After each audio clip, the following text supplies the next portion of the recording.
નમસ્કાર દર્શક મિત્રો, હું છું સંજય દેસાઈ અને આપ જોઈ રહ્યા છો લલકાર ન્યૂઝ। બગદાણા વિવાદની ગંભીરતાને જોતા રાજ્ય સરકાર દ્વારા એસઆઈટીની રચના કરવામાં આવી હતી। આ ટીમ દ્વારા ઊંડાણપૂર્વક તપાસ હાથ ધરવામાં આવી અને પુરાવાના આધારે ગઈકાલે મુખ્ય આરોપી જે જયરાજ આહિર છે તેની ધરપકડ કરવામાં આવી છે। આ ધરપકડના સમાચાર વાયુ વેગે પ્રસરતા ભાવનગરના સહિત સમગ્ર પંથકમાં કોળી સમાજના આગેવાનો અને જે લીગલ ટીમમાં એક ભારે ઉત્સાહ જોવા મળી રહ્યો છે। ફટાકડા ફોડીને અને એકબીજાના મોઢા મીઠા કરીને આ વિજયને વધાવવામાં આવી રહી છે અને સૌથી મહત્વના સમાચાર એ છે કે જે આગામી 1 ફેબ્રુઆરીએ જે વિશાળ સભાનું આયોજન કરવામાં આવ્યું હતું તે સભા રદ નથી થઈ, પણ હવે તેનો હેતુ બદલાઈ ગયો છે।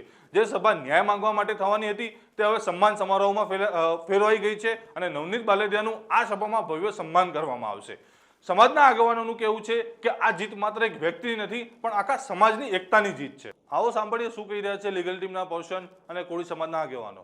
જે ચોક્કસપણે જે શરૂઆતના પીઆઈ હતા ડાંગર દ્વારા તેમના દ્વારા જે કાચું કાપવામાં આવ્યું હતું તેની પરિસ્થિતિને અને સંજોગો વસાત ત્યારબાદ ડીવાયએસપી રીમાબા ઝાલાએ જે નિવેદન આપ્યું હતું તેમના વિરુદ્ધ અમે સરકારમાં રજૂઆત કરીશું અને તેમને સસ્પેન્ડ કરવા સુધીની કામગીરી થાય તેવી હવે અમારી નવી માંગણી રહી છે અને આવનારા દિવસોમાં હજી પણ અમે લડવાના છીએ, મૂકવાના નથી, તે ચોક્કસપણે છે।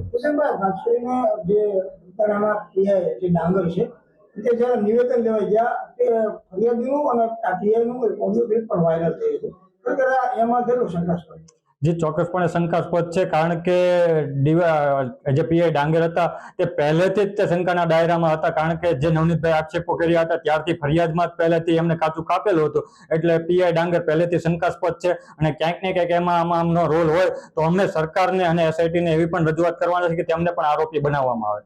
કિશનભાઈ, જે આરોપી અત્યાર સુધીના ઝડપાના છે, હજી તમે લીગલ ટીમે જે તપાસ કરી છે, પુરાવા લાવ્યા છો, હજી કોઈ આરોપી બાકી હોય એવું ખરી? જે ચોક્કસપણે અમારા ધ્યાન ઉપર એક આ ડાંગર સાથેના કોઈ અન્ય પણ એક આરોપી ઇન્વોલ્વમેન્ટ હોવાની સંપૂર્ણ શક્યતા છે। તે એસઆઈટીને અમે ઓલરેડી રજૂઆત કરી દીધી છે અને સીસીટીવી ફૂટેજ મેળવવા માટેની પણ એસઆઈટીને રજૂઆત કરેલી છે। ચોક્કસપણે આવનારા દિવસોમાં નવા એક આરોપીનું ઇન્વોલ્વમેન્ટ ખુલશે તેવી અમને સંપૂર્ણ શક્યતા છે। આ મેટર જે નવનીતભાઈની મેટર હતી, જે 29/12 જે એટલો હિચકારો હુમલો નવનીતભાઈ પર બન્યો હતો, ત્યારથી એમને ન્યાય નતો મળી રહ્યો અને જે મુખ્ય કાવતરાખોર આરોપીની જે નવનીતભાઈ વાત કરી રહ્યા હતા તેનું નામ ક્યાંય પણ એફઆઈઆરમાં કે તપાસમાં ખુલતો ન હતું। તે માટે સમગ્ર કોળી સમાજના જે મુખ્ય આગેવાનો, અમારા ધારાસભ્યો, સાંસદ સભ્યો સૌએ મહેનત કરી, ત્યારબાદ અને અમારા સૌના કોળી સમાજના સહિયારા પ્રયાસોથી આજે એસઆઈટીએ જે નિષ્પક્ષ અને રાજકીય દબાણને વશ થયા વગર જે તપાસ કરી છે, એ તપાસના અંતે આજે જયરાજ આહિરને જે ધરપકડ કરવામાં આવેલ છે તેને અમે સમગ્ર કોળી સમાજ આવકારીએ છીએ।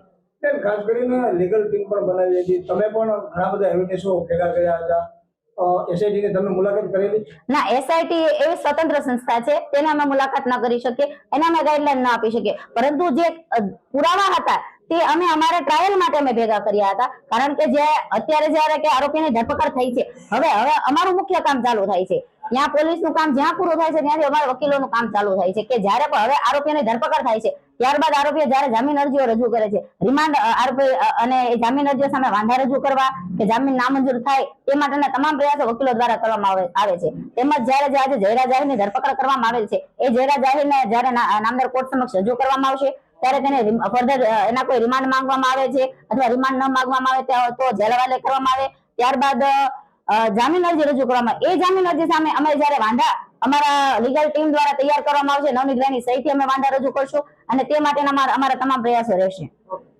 અમને ખૂબ જ આનંદ થયો છે કે આટલા દિવસથી સતત અમે મહેનત કરતા હતા, ભાઈઓ મહેનત કરતા હતા, બહેનો મહેનત કરતા હતા, એનું અમને ચોક્કસ પરિણામ મળ્યું છે, એટલે કોઈ સમાજમાં ખૂબ હર્ષની લાગણી અનુભવી રહ્યા છીએ।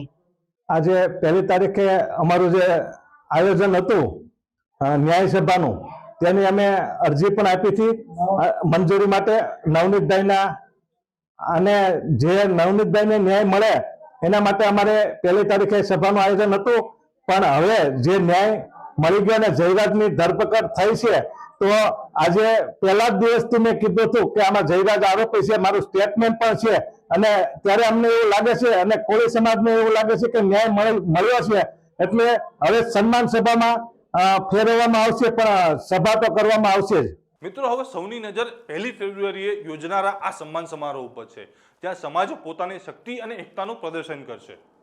તમારું શું માનવું છે આ વિશે તે અમને કોમેન્ટ બોક્સમાં જરૂરથી જણાવજો અને અમારી ચેનલ લલકાર ન્યૂઝને લાઇક, શેર અને સબસ્ક્રાઇબ કરવાનું ભૂલતા નહીં।